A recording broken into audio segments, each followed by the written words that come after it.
Africa का मुसलमान, Europe का मुसलमान, चीन का मुसलमान,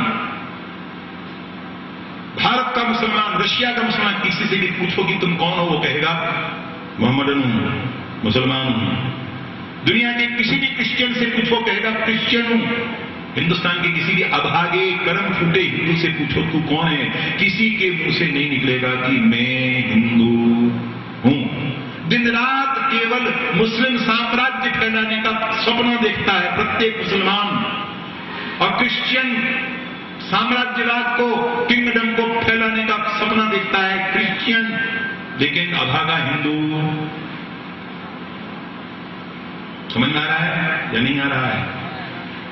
रोज नमाज के वक्त पर शाम की नमाज में मुसलमान, और जो नहीं तो जुम्मे की जुम्मे, और जो जुम्मे के दिन नहीं तो ईद की नमाज के दिन सारे मुसलमान ईदगाह पर, और उसमें जगह नहीं हो तो आपकी बाजार खाली करवा करके दुकानें उकानें सब सड़कों पर। ये नजारा देखा कि नहीं चलता है? उससे से तुम्हारे यहां देवता, गुरु और अवतार, गली गली में दुकानें खुली हुई हैं,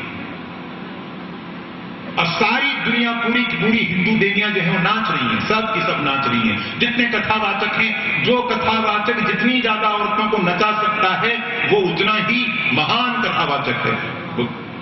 होता है कि नहीं होता है? तो भगवान कृष्ण बड़े पागल थे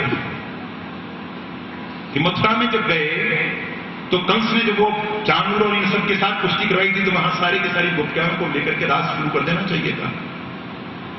कंस जी मोहित हो जाते, चाणूर जो है वो पानी पानी हो जाता, और आनंद की बंसी बसती रहती और गोपियां नाचती रहती, सब काम संपन्न हो जाता। और जब मूर्ख अर्जुन ने ये पूछा, कहा कि अब मैं डांडी वांडी नहीं उठाऊंगा, कुछ नहीं कहूंगा, तो कहा कोई बात नहीं, मेरे पास अल्टरनेट है, तुरंत बुला लेते वहां से गोपिका मंडल को, और कुरुक्षेत्र में महाराज प्रारंभ हो जाता। बोलो ना बाबा, नहीं समझ में आ रहा है? तो भगवान ने बचपन से क्या किया? 3 दिन की उम्र थी तब तो पूतना के प्राण हनन किए, और तब से लेकर के जब तक 10 साल तक 12 साल तक ब्रजमंडल में रहे, हर महीने किसी न किसी राक्षस को यमलोक भेजा, विषधर सांप के फण कुचल करके उसको निकाल बाहर किया। मेरे वृंदावन में तेरे जैसे जहरीले कीड़ों का कोई काम नहीं है।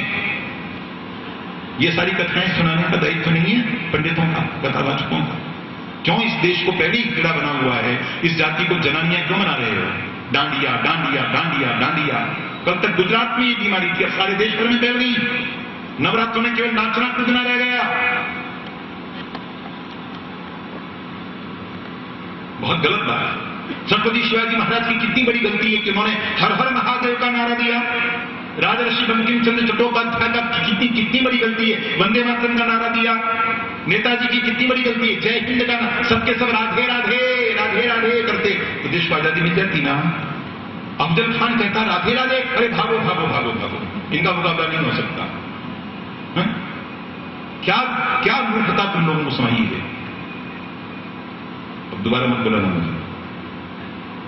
तीसरी बात, जब उनको दाढ़ी रखने में शर्म नहीं आती, उनकी औरतें इनकार नहीं करती कि दाढ़ी टूटती है, हम नहीं, हम उनको बर्दाश्त नहीं, तो विश्व हिंदू परिषद के और संघ के बड़े बड़े कार्यकर्ता सिर पर चोटी क्यों नहीं बांधते?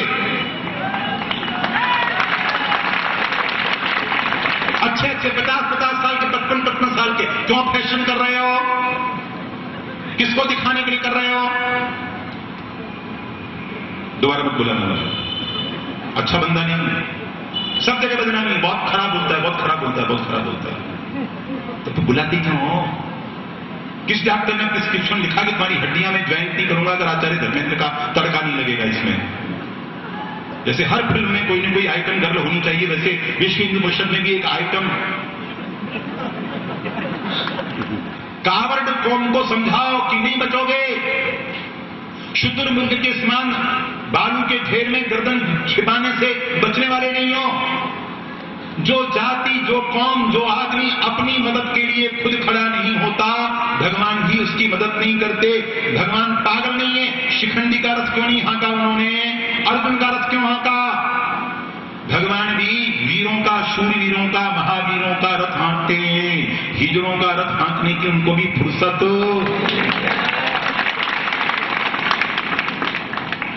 विनय न नानक जलधि जड़ गए 3 दिन बीत, बोले राम सकोप तब। भय पैदा करो, नामर्दी खुदा ने दी तो मार तो करो, एक बार करवट तो बदलो, सारा जग जयकार करे।